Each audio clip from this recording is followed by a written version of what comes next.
po pag-promote niyo ng free sample sa live po or ginagawa ng vid na may yellow basket.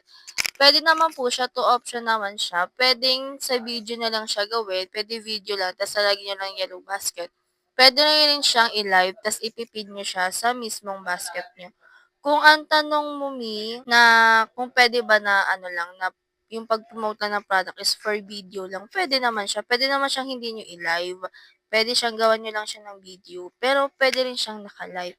Kung tinatanong niyo rin kung paano mag-add ng product sa mismong live, tuturo ko na rin. Ayan, punta ka dito sa live, tapos punta ka dito sa shop. Ayan, punta ka dito sa shop, then i-a-add mo lang yung product na ayun, yung product sample mo, i-a-add mo lang siya diyan. 'Pag na-add mo na siya diyan, puwede ka na mag-live. Tapos may nakalagay sa side na pin.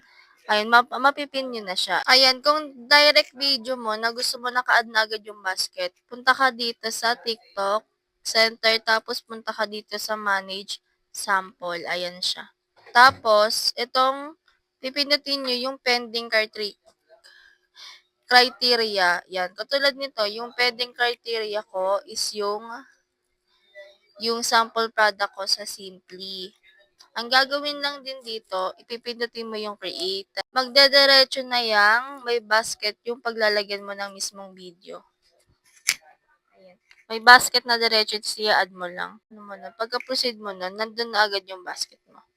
Ayun lang, sana nalinawan ka. Bye bye.